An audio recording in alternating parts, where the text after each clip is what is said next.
Jamuna Tira Banachari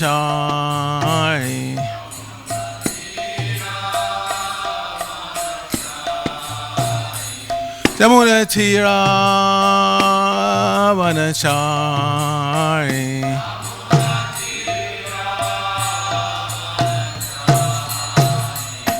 Jaya Rukmini Dwarkadish Rukmini Dwarkadish Rukmini Dwarkadish Rukmini Dwarkadish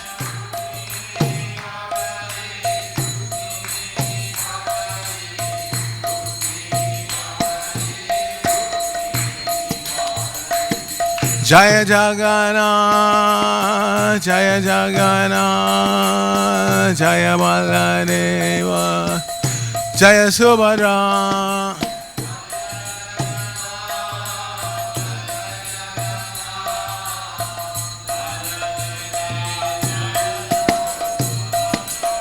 Jaya Goranitai Goranitai Goranitai Jaya Goranitai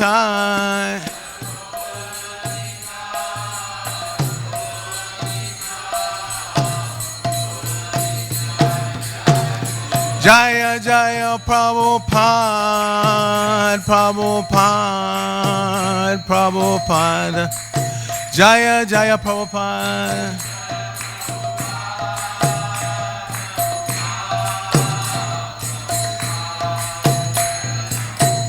Jaya Jaya Prabhupada Prabhupada Prabhupada Srila Prabhupada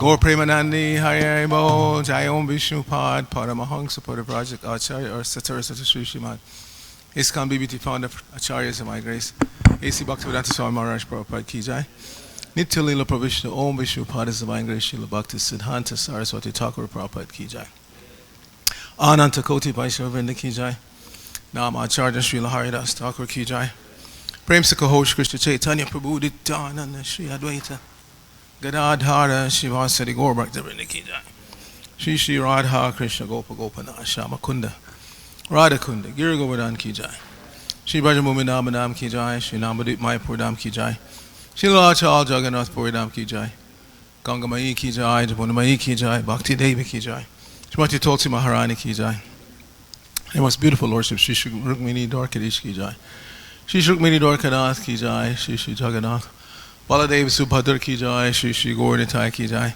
Samaveta Bhaktivinoda Ki Jai Going back to home, back to Godhead Ki Jai ISKCON Los Angeles Yatra Ki Jai Brihad Mridanga Transcendental Book Distribution Ki Jai International Food for Life Transcendental Prasadam Distribution Ki Jai Shri Harinam Sankirtan Ki Jai Nitai Gaur Premanandi Hari Hari Bol All glories to the assembled devotees All glories to the assembled devotees All glories to the assembled devotees all glories to Shri Shri Guru and Gauranga Glory Srila Prabhupada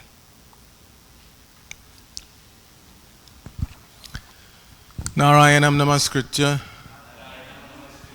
Naram Chaiva Narottamam Deving Saraswatim Vyasam Tato Jayam Hudirayat.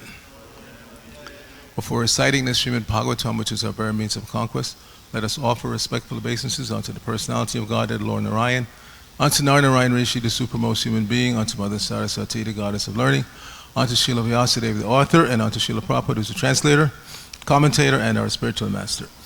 Nashta Prayeshu Abhadreshu Nityam Bhagavata Sevaya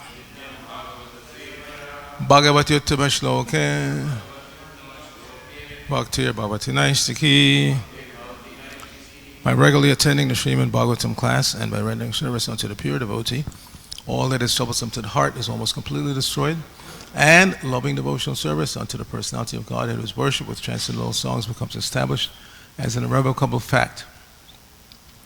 Om Namo Bhagavate Vasudevaya. Om Namo Bhagavate Vasudevaya. Om Namo Bhagavate Vasudevaya. Bhakti Justin, of favor, some water, please. Thank you. So we're continuing reading from the third canto of the Srimad Bhagavatam. This is chapter 12, Appearance of the Kumaras and Others, and today's text is 34, yeah? Yeah. Kadachit Jayataha Shashtur Veda Asangsh Chatur Mukhat Katam Shakshyami Aham Lokan Samavetan Yatha Pura Kadachid Jayatakshashtur Veda Asang Shatur Mukhat Katang Shakshyam Yahang Lokan Samavetan Yatha Pura Kadachid Jayatakshashtur Veda Asang Shatur Mukhat Katang Shakshyamaham Lokan Samavetan Yatha Pura Kadachid Jayatakshashtur Veda Asang Shatur Mukhat Katang Shakshyamyahang Lokan Samavetan Yatha Pura. Please chant.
Want to try? Yeah. No? Hare Krishna. Okay. Hare Krishna. Vaishnavis. Kadachid Jayatakshashtur Veda Asang Shatur Mukhat Katang Shakshyam Yaham Lokan Samavetan Yatha Pura Kadachid Jayatakshashtur Veda Asang Shatur Mukhat Shakshyam Lokan Samavetan Yatha Pura. Synonyms: Kadachit, once upon a time. Jayataha, while contemplating Shrashtuhu of Brahma, Vedaha, the Vedic literature, Asan became manifested, Shatuk Mukhat, from the four mouths, Katam Shakshami, how shall I create? Aham, myself. Lokan, all these worlds. Samavetan, assembled. Yata, as they were. Pura, in the past. Srila Prabhupada's translation for this verse. Once upon a time, when Brahma was thinking of how to create the worlds, as in the past millennium, the four Vedas, which contain all varieties of knowledge, became manifested from his four mouths. Please repeat. Once upon a time, when Brahma was thinking of how to create the worlds as in the past millennium, the four Vedas, which contain all varieties of knowledge, became manifested from his four mouths. Srila Prabhupada's purport. As a fire can consume anything and everything without being contaminated, so, by the grace of the Lord, the fire of Brahma's greatness consumed his desire for the sinful act of sex with his daughter. The Vedas are the source of all knowledge, and they were first revealed to Brahma by the mercy of the Supreme Personality of Godhead, while Brahma was thinking of recreating the material world. Brahma is powerful by dint of his devotional service unto the Lord, and the Lord is always ready to forgive his devotee if by chance he falls down from the noble path of devotional service. The Srimad Bhagavatam, 11th Canto, Chapter 5, Text 42, confirms this as follows. Sapadamulang bhajatak priyasya Tyaktwanya bhavasya harik pareshaha Vikarma yatsho patitang katanchid Dunoti sarvang hridi sannivishtaha. So, Srila Prabhupada's translation, any person who is engaged 100% in the transcendental loving service of the Lord at his lotus feet is very dear to the personality of Godhead, Hari. And the Lord, being situated in the heart of the devotee, excuses all kinds of sins committed by chance.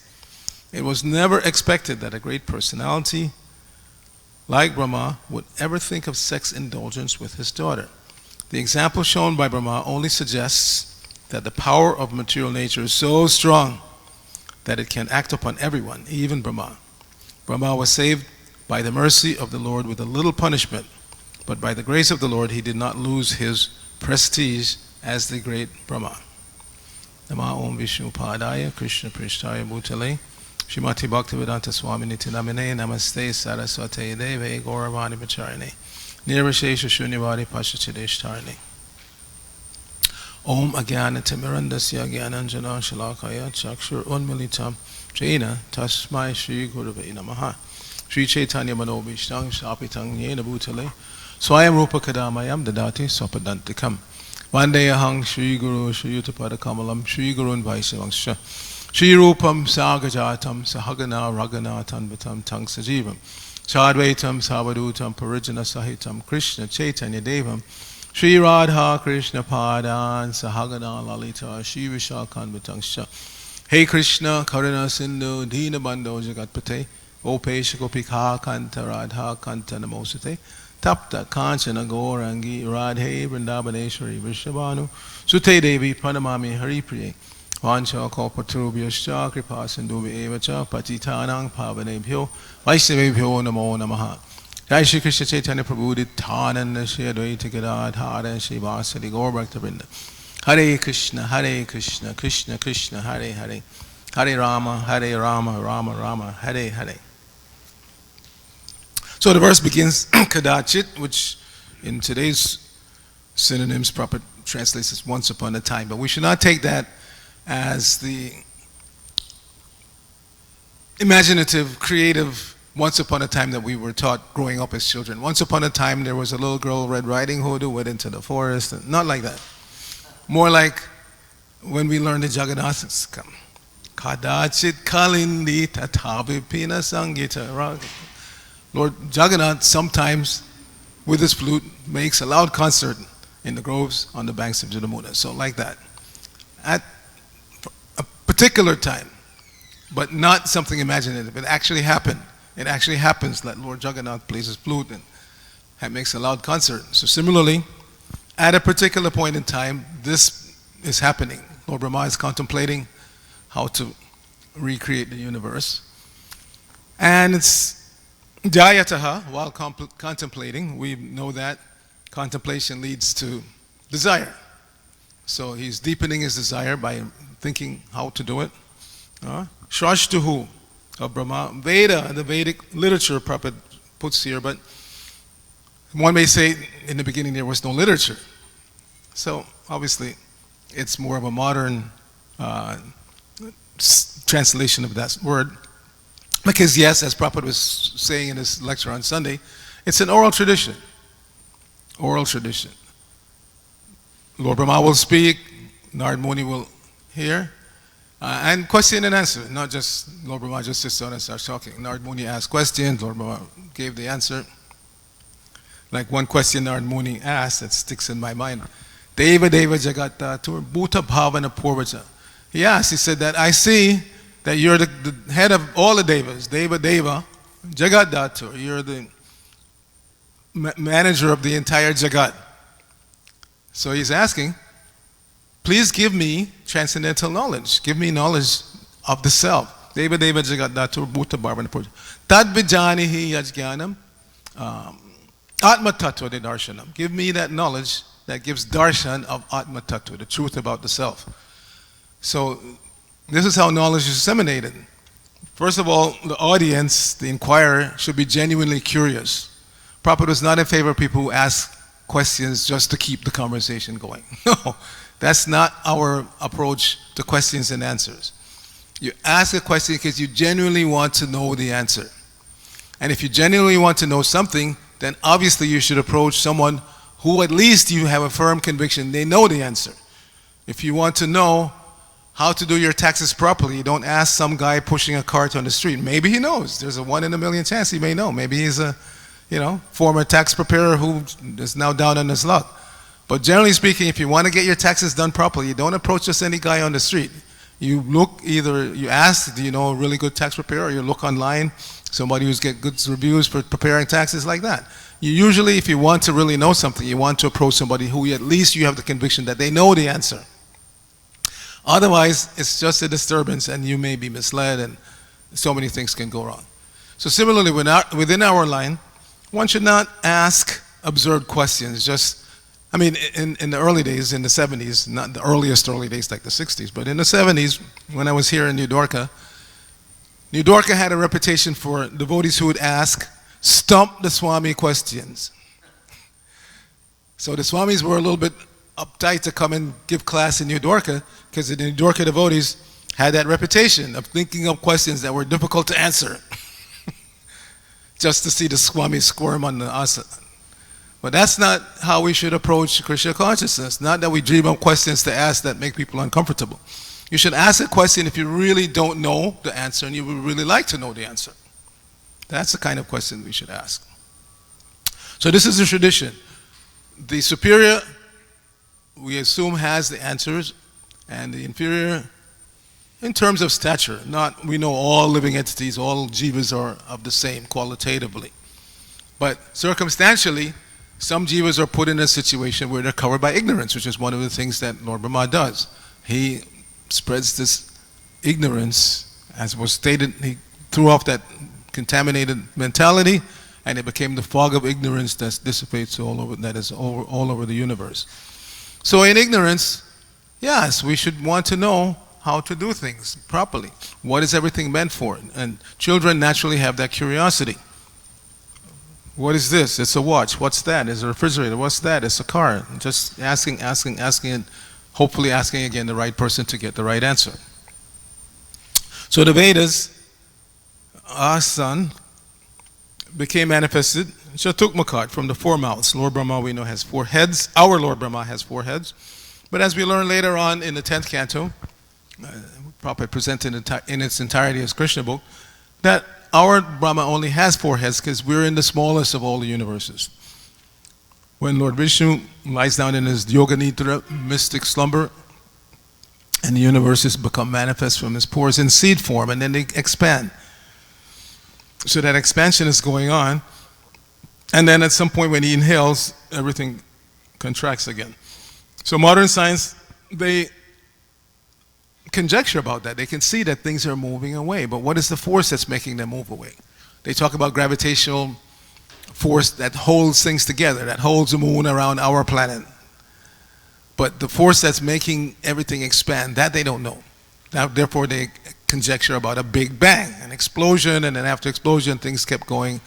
But generally speaking, we don't have that experience. When things explode, they fly somewhere, like practically every day now, something is exploding somewhere. There's war in Ukraine and elsewhere. Boom, big explosion. You can see so many videos on YouTube. Big explosion, things go flying, and then what happens? They come down. They don't keep flying ad infinitum. So what is that force that can keep something going? That's the energy of the Lord. That's Sankarshan. Both expanding and holding. The Lord can do both. Make things expand and at the same time hold them in particular orbits. So, Katam Shakshyami, how shall I create? In other words, Lord Brahma is honest that I have a job to do and I don't really know how to do it. As I've said many times, from observation, and everybody knows that the modern mentality is just give me the basics and then I'll figure it out. Show me the basics of anything, how to clean a car, how to wash it, how to fix a car, how to make a house. Just show me the basics and then I'll figure it out. Why don't we want to know the specifics? Because we want to be glorified for the end result. You see, if I could just say, well, yeah, somebody just gave me the basics, but I figured it out and now everything, look at it now, then I get the credit. I don't want to give anybody else the credit, but that's not our line. We always want to give the predecessor acharyas the credit. And that acharya, not necessarily just in spiritual matters, as it's stated, the Vedas cover all varieties of subjects. So whatever you learn, you should always want to give the person that you learned it from credit. If your mom shows you how to tie your shoelace, then you give your mom credit for teaching you how to tie your shoelace. Later on, it becomes second nature, and you don't even remember that mom taught you at some point. It just seems like I always knew how to tie my shoelace. But I guarantee you, at some point in time, either your mother or elder sibling, somebody showed you how to make a proper knot in your shoelace. And you give credit. Or anything, how to cook. Don't try to figure it out. If you really want the end result to be appreciated by the person that you're doing it for, then learn how to do it properly. And that's the essence of devotional service. We never want to speculate. If we develop a desire or are asked to cook for the Lord, then we want somebody to show us how to cook for the Lord. And to that end, our Yamuna Devi, she wrote that Lord Krishna's Cuisine, very thick book full of recipes.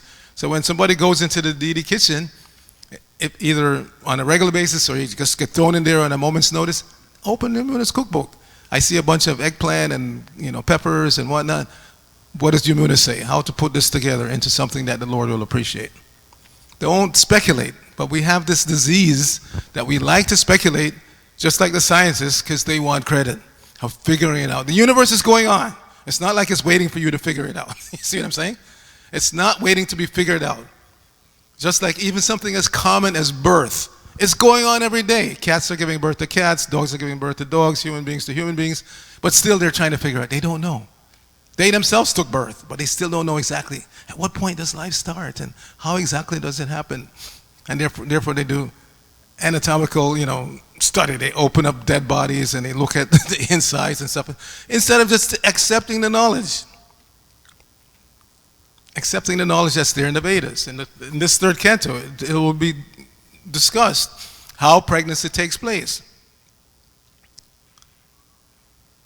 How pregnancy takes place. Pungsak Reta Kanashaya, the male injects. Prabhupada spoke about that also in Sunday's class, how the male gives the semina and then after the first night, the little pea-like form is there and then it develops according to the body of the mother. So if that little pea-like form is in the body of a dog, it's going to develop into a little puppy. If it's in the body of a giraffe, it'll come out with long neck and long legs. So depending on the body of the mother, that little pea-like form takes on a particular final form. So that's going on every day all over this planet. Still they can't figure it out. When does life start and how? And it's there. So our business is to accept knowledge from the superiors and give it to others exactly as we got it. Don't change it. No speculation required. Whatever is stated in the Vedic literature as given to us by our spiritual predecessors, that's what we pass on. Don't try to inject any modern scientific understanding or what understanding. They're constantly changing their understanding of practically everything. They constantly change. Oh, we used to think, but now we know. So that means you didn't know, but they presented it like they knew. Therefore, Arcita Prabhu used to make fun of them. He said, no, it's not we used to think and now we know. We used to know and now we think. You see, they present knowledge like it's concrete. And if you argue in any way, they will kick you out of school. What do you mean you don't believe Darwinian evolution? You must be some kind of religious fanatic nut. Get out of here. You see, that's how they present it, like they know. But they don't, because they're constantly tweaking and changing and coming up with new theories and arguing amongst themselves. You see? That's not knowledge. That's not knowledge. Real knowledge is what we're getting here in the Srimad Bhagavatam. So, Lokan, all these worlds, Samavaitan, assembled yata as they were, Pura in the past. So Lord Brahma, again, he's contemplating how to do his service. And the Lord will inspire him. While he was contemplating, the Vedic knowledge came out of his four mouths. And as Prabhupada said in the past, the master would speak and the students would learn for life. They would hear once and they would remember for life. Who knows what a person like that is called? What's the name for a person who can hear once and remember for life? Shrutidhara. Yeah. Shruti means that which is heard, and Dhara means to hold, just like Giridhari, the holder of the hill. So one who can hear and hold for life, that person is called a Shrutidhara. And it's a little bit of a joke, but it's partly based on truth, like most jokes that work. I always warn young men that all women are Shrutidhara. Whatever you've done in relation to that woman, she never forgets. She never forgets. Women are like that. They have that kind of brain when it comes to relationships. They don't forget anything. So if, lo and behold, one day they start looking at you strange and you can't figure out what's going on, and then she said, don't you know what day this is? And you're thinking, oh my, it's not our anniversary. That I remember for sure. And it's not her birthday. What is she talking about? It's the first time that we held hands. You've forgotten that. You don't remember. As a guy, you just move on. You forget that. But she remembers for life. So I always joke that most women are Shrutidhara. They remember everything, at least in relation to relationships. So Prabhupada starts his purport. He says, as a fire can consume anything and everything without being contaminated, so by the grace of the Lord, the fire of Brahma's greatness consumed his desire for the sinful act of sex with his daughter. So there's a nice verse in the 6th canto that explains how this works in relation to chanting. Agyanad atavagyanad uttama shloka namayat sankirtitim agang pungso dohed edo yatanala. This is Yamaraj speaking to the Yamadutas. After they were stopped from arresting Ajamil by the Vishnu Dutas, they went back and what's going on?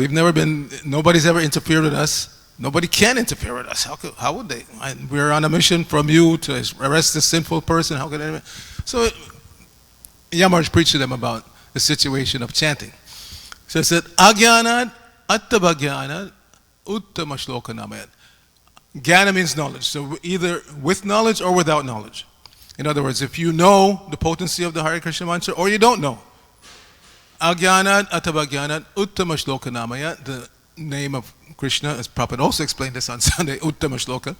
The choice language should be used for describing the Lord. Sankirtatim agang pungso dohet ejo yatan. Just as a fire, same thing, point was being made here in this purport. Just as a fire can consume any amount of fuel that you put into it. If there's a nice fire going, any amount of fuel you put in there just keeps burning, burning, burning.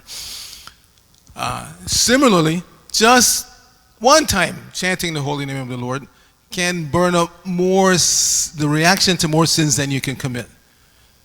So that doesn't mean that we should take license. I can go out. No, that's an offense to the holy name. Namo balad yasahi papa buddhi. To chant the holy name of the Lord for counteracting sins consciously. I figure, the holy name is so powerful, so I can just let my hair down, run around, do anything I want, and then pick up the beads and Hare Krishna, Hare Krishna. That's the greatest offense, Prabhupada would say. Namo balad yasahi papa buddhi.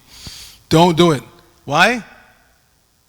It's not that you can never recover from such an offense. Yes, but Prabhupada explained it will take a long time. Krishna, instead of running towards you, because Prabhupada said, Krishna is so kind that you take one step towards him, he takes 10 steps towards you. But if you consciously commit sins and try to counteract it by chanting, then Krishna will become distant. You won't have any taste and you'll stop chanting. We all continue chanting. Everybody here is chanting every day. Why? Because we have some taste. Maybe not the highest taste yet, but we're getting there. Every day, the more we chant our 16 rounds and try to be attentive and avoid the 10 offenses, that taste increases. That's called rasa. Rasa. And one who gets more and more attached to that taste of performing devotional service is called a rasika. Like today is the disappearance of Rasikananda Thakur. So a person who gradually takes more and more pleasure in performing devotional activities, beginning with hearing and chanting, is called a rasika. And the taste that you get is called rasikananda. Ananda means pleasure. So gradually we turn away from the material pleasure, chief of which is sex life, and we turn towards the ananda of performing devotional service, beginning with hearing and chanting. Once Prabhupada was here in this garden, and one devotee asked, because the discussion was about this, about fall down. And how do we know if a fall down is accidental or deliberate? Because as we've been being discussed here, if it's not deliberate, Krishna will forgive you. It's stated many times here. The Lord is always ready to forgive his devotee if by chance he falls down from the noble path of devotional service. So how do we know that it is a chance or was deliberate? So Prabhupada was taking massage at that time in the garden. And the devotee asked him that question. So Prabhupada didn't answer right away. He kept taking his massage. And then Prabhupada finally turned to him and said, if the devotee comes back, then it was an accidental fall down. If the devotee comes back, then it was an accidental fall down. So we should see like that. So many times we have experienced, and we will continue to experience, devotees come and sometimes they take off like a rocket ship. Brigu knows, especially in book distribution, some new bhakta comes in and it seems like within a few weeks he's distributing 100 books a day. And you're thinking, wow, this person is so advanced, must have been a great devotee in their last life or whatever. And then after a year or two or three, boom, they're gone. And you wonder, what happened to so-and-so? It looked like he was in a rocket ship back to Godhead and he's gone. Or she's gone. So obviously, in some cases, that person fell down. But was it an accidental fall down or a deliberate fall down? Personally, we shouldn't make that decision. That's not up to us. We're always ready to accept the devotee if they come back. Maybe not in the same capacity. Like if somebody was highly placed, given trust. An example. Somebody was the treasurer. And they ran away with thousands of dollars. So if they come back to Krishna consciousness, you don't make them treasurer again. Maybe this time they have to be the chief pot washer or, in charge of washing the cars or something. So you shouldn't be unintelligent. If somebody has shown that they have a propensity to make mistakes in a certain area, don't necessarily keep giving them that duty to perform. Maybe find something else for them to do. But within our hearts, we should always be willing to welcome home the prodigal sons and daughters. There's that parable in the Bible about the prodigal son. The son who didn't leave in that parable, he was not so happy to see his brother come back and be welcomed back by his father. He was a little bit uptight about that. I never left. I stayed and served you, and now this guy who ran away and now he's come back and you're treating him like he's a big deal. No, we don't have that mentality. Yes, we want everybody, because we've all turned away from Krishna. We've all turned away from Krishna. We're all now in the process of picking up that original mood, rasa of service to Krishna. So we want everybody to taste that. We want everybody to taste that. And that's the impetus behind preaching. But we never see ourselves as preachers. We see ourselves as assistant preachers. And Prabhupada drove that point home once very emphatically. One disciple said to Prabhupada, Prabhupada, sometimes when I'm preaching, and Prabhupada immediately stopped. What do you mean when you preach? I'm preaching and you're helping me. So if we have that mentality that we're assistant preachers, we're assistant servants, then we don't lose sight of because that's the reality. We're being trained again to be assistants. And that mood of an assistant is there even in the spiritual world. It's not that when we go back to Godhead, we all become Krishna or Radha or no. We become assistants to the assistants of the gopis who are serving Radha and Krishna. So, Brityasya Britya, Paricharyaka Britya Britya. One devotee prays like that. Madjanmanam, Manaranam, Madhukaitu Bhari, Mad Prarthaniya, how's it go? Brityasya Britya, Paricharyaka Britya Britya. Itimam Smara Lokanatha. He's praying to Krishna as Lokanath, the Lord of all planets and everything. That Madjanmanam, Madaranam, Madhu Kaitubari. He also calls him the killer or enemy of Madhu and Kaitam. Madprarthaniya Renugar Eva Aisha. He says, the highest perfection of my birth and my activities, Madjanmanam, is if you, my Lord Lokanath, Madhukaita Hari, if you think of me as the servant of the servant of the servant of the servant of your servant. So we're not trying to present ourselves as servants of Krishna. We want him to think of us as the servant of the servant of the servant of his servant. And that is our perfection, as that devotee prays. So there's a lot more that can be said. We'll just close with a few words about Jagannath Das Babaji Maharaj. Today is also his disappearance. He was accepted as a Siksha Guru of Bhaktivinoda Thakur, not his Diksha Guru, he was a Siksha Guru. Bhaktivinoda Thakur said that he was the most highly advanced Rasika of the time. He would spend half the year in Vrindavan and half the year in Mayapur. And so Bhaktivinoda Thakur said he was the most highly advanced devotee in both of those dhams. And he lived, according to some accounts, to be 147 years old. And that was, not that long ago. Bhaktivinoda Thakur was in 1800s. So Jagannath Das Babaji was contemporary, older but contemporary. And he was very, very strict in his performance of bhakti. He was well known for having a very strict diet, and he strictly observed Chaturmas, eating just a very little bit. In the first month, they said he would only eat 4 bananas at the end of each day for the first month, and in the second month, he would only eat guavas, like that. Very, very strict diet. However, once it came to the attention of the devotees in Vrindavan that he begged a roti, which we call chapati, but roti is a lot thicker version. Any of you been to the Vrindavan and have a roti that's made by the locals? Very, very wonderful. I remember being on parikrama, and we stopped in one village, and the villagers made breakfast for us, and it's all by hand. They have a outdoor fire with a copper pan in there, and the women, they make all by hand. They make the dough, and then they don't use rolling pins. They, like that, and then they throw it in the fire. And those rotis, they're much thicker than what we call chapatis here. They're maybe 3-4 times as thick. So one of those, and they also made it like a potato sabji with dhania and stuff like that. So one of those and 1 spoonful of potato sabji, and you feel full. At least I did. And I have a good appetite. Much stronger then than I do now. So one of those rotis and a spoonful of their potato sabji, and you're ready to walk for miles. Very, very satisfying. So, Jagannath Das Babaji Maharaj, he begged one roti from a Vrindavan street sweeper. So the higher class devotees, they became very upset that Babaji Maharaj, you're such an advanced devotee. If you do that, others will follow it. It's not good for you to beg food, prasadam, from a street sweeper.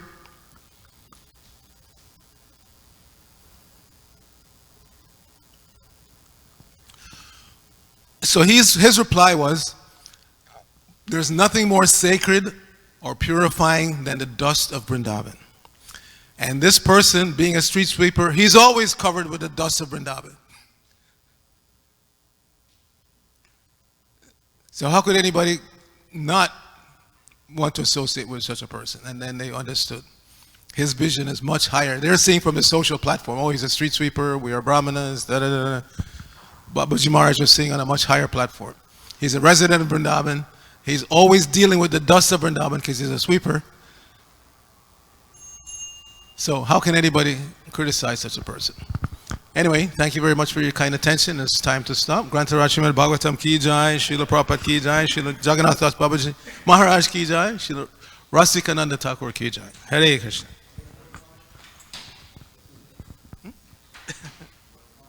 Hare Krishna.